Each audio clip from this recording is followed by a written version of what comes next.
आंध्र प्रदेश का तिरुपति मंदिर इन दिनों एक अजीब से विवाद का केंद्र बना हुआ है। चंद्रबाबू नायडू के नेतृत्व में आई नई सरकार ने पूर्व मुख्यमंत्री जगन मोहन रेड्डी के ऊपर आरोप लगाया है कि तिरुमाला तिरुपति देवस्थानम में प्रसाद के रूप में मिलने वाले लड्डू में जिस घी का इस्तेमाल किया गया वो मिलावटी था और उसमें तथाकथित रूप से जानवरों की चर्बी और फिश ऑयल मिलाया जा रहा था और इसके बाद पुराने सप्लायर को हटाकर नए को मौका दिया गया है। तो इस वीडियो में हम जानेंगे तिरुपति मंदिर देश के सबसे अमीर मंदिरों में गिना जाता है और सिर्फ कमाई होती है।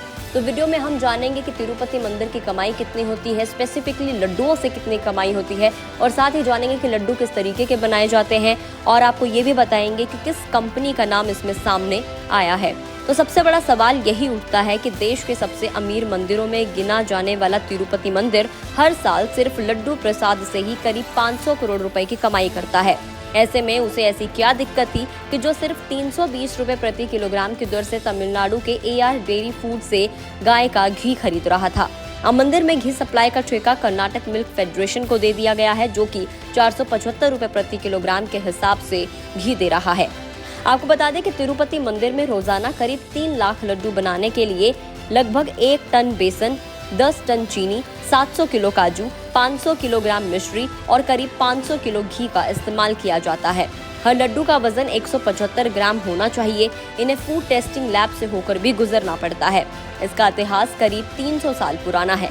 साल 1984 तक रसोई में प्रसाद बनाने के लिए लकड़ी का इस्तेमाल होता था और अब गैस चूल्हे पर इसे बनाया जाता है। लड्डू को साल 2009 में GI टैग भी रिसीव हुआ था और इसे बनाने के प्रोसेस को दित्तम कहा जाता है।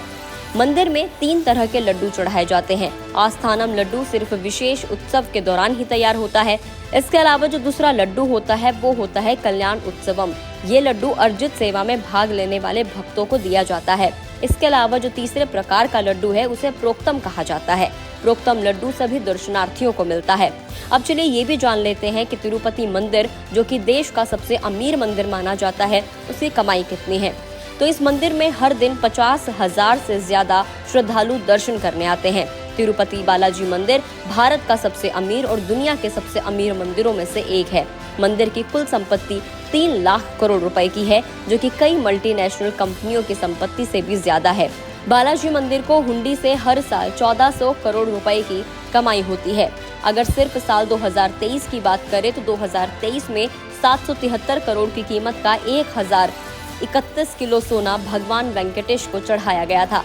इतना ही नहीं, बालाजी मंदिर का बैंकों में 11,329 किलो सोना जमा किया हुआ है। वहीं मंदिर के नाम से 13,287 करोड़ रुपए फिक्स डिपॉजिट में किए गए हैं। अप्रैल 2024 तक 18,817 करोड़ रुपए मंदिर के नाम से बैंक में जमा हो चुके हैं। TTD ट्रस्ट बोर्ड ने 2024-25 के लिए कुल 5,141.74 करोड़ रुपए के बजट को मंजूरी दी है और ऐसा पहली बार है जो मंदिर का एनुअल बजट 5,000 करोड़ रुपए के आंकड़े को पार कर गया है। अब ये भी जान लेते हैं कि मंदिर का घी का सप्लायर किस तरीके से चुना जाता है।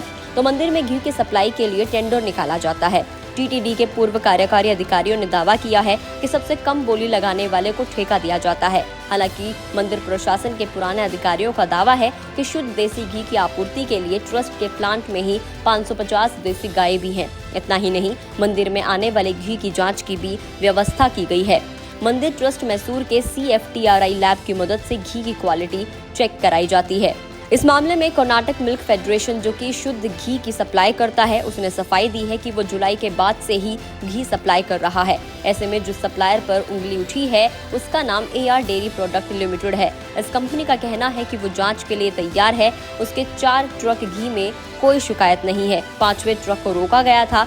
मंदिर प्रशासन ने कहा है कि अब कंपनी को ब्लैक लिस्ट करके दंडात्मक कार्रवाई शुरू की गई है। इसके अलावा अमूल कंपनी का भी इस पूरे विवाद से नाम जुड़ा था और कहा गया था कि मंदिर को घी की सप्लाई अमूल की तरफ से की जाती है। लेकिन इस बीच अमूल इंडिया ने कहा है कि उनकी तरफ से कभी भी घी तिरुपति मंदिर को सप्लाई नहीं किया गया।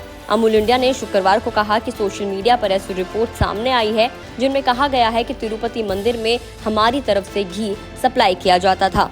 कंपनी ने कहा है कि ये सभी रिपोर्ट र्यूमर्स हैं। हमारा घी कड़े परीक्षणों के बाद बनता है, इसमें मिलावट की कोई भी गुंजाइश नहीं है। अमूल घी को बनाने के लिए एक ISO सर्टिफाइड प्रोडक्शन प्लांट है। घी को बनाने में इस्तेमाल हो रहा दूध भी कलेक्शन सेंटर में आता है।